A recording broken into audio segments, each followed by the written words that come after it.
Welcome back, ladies and gentlemen. Here we are with the Ranger again. I'm posting this video as a follow-up to a comment. Thank you guys for all the comments. Remember, keep leaving them and I'll answer your questions. Subscribe, hit the little bell, leave a thumbs up. So this is in reply, it's super windy out here, but this is in reply to a gentleman that was asking me about the ignition wiring for this car. I believe he's talking about this ignition and not the ignition of the coils and spark plugs and all that stuff, because I can't really help you with that. I just plugged in a standalone harness and it worked.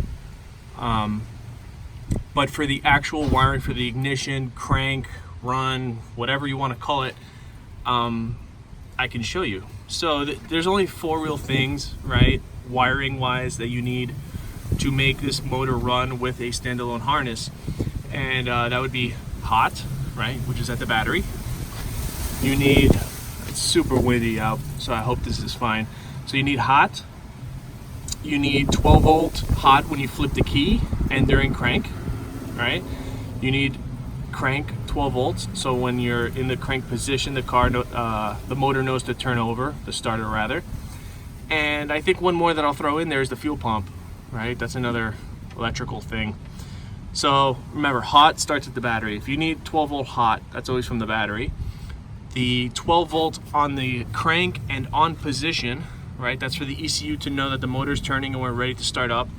I took it from here, this red wire. So when I put the key into the on or into crank, this powers the ECU and it goes to the key wire, right? This other one goes to the fan, so it can enable the relay. But that's all there is here, key, right? That means 12 volts hot when the key is on. The next one you would need is the starter. So that's the one that runs down here to the starter down there.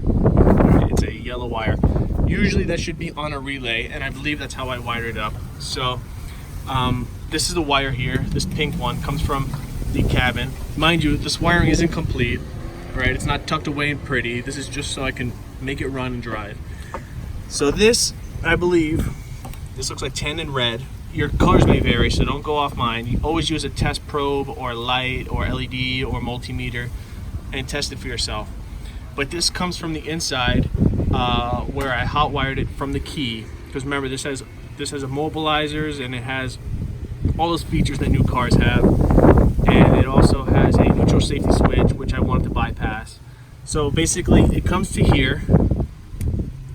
Right, it gives this power on the crank position, and remember, this is only hot during crank. If it's hot during key on, your car will keep cranking forever.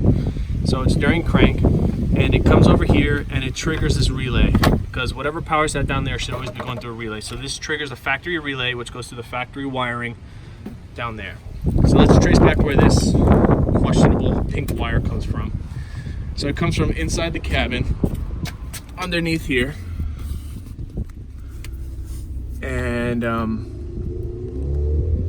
there it is, right? It's a white and pink wire. This is the crank signal from the key, right? So when you flip it to start, this is what tells the motor to turn over. I hope you love the sounds. And it comes from here. And the reason I took it from here is because I was having issues trying to find out where the neutral safety switch was under the car. I didn't feel like looking for it, so I just did it here. Now, if you're gonna put any type of immobilizer so people can't steal your car, this is where you would put it. All right, I don't quite have one yet because I don't drive the car, but that is all with due time. Remember, the last thing you want is someone taking your prized piece of garbage. You know, it might have expensive parts or it might be a hoopty. I don't think this would be worth stealing, but anyway, that's a whole nother topic. So this is white and pink from down here. Comes up, goes around, right back this way, and it triggers the starter relay, which then sends power to the starter. Typically, key on, engine on, or run wires or what have you are red. Usually they're red. Just be careful, because sometimes red might be hot always. But again, all this should be verified with your multimeter, your test light, or whatever you wanted to use, a relay, doesn't matter. The last one I wanted to talk about was the fuel pump.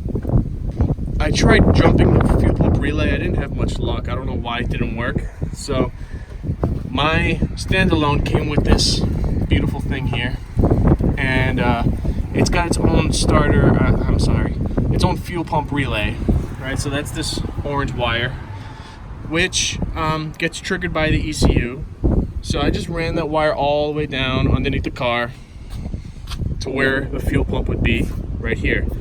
So when I took off the bed to replace the fuel pump with a high flow fuel pump, a 320 I believe, I just ran my wire straight to it. And basically the ECU now triggers the fuel pump. So that's really all there is to it. Obviously you need to verify everything for yourself, and my builds are complete hack jobs.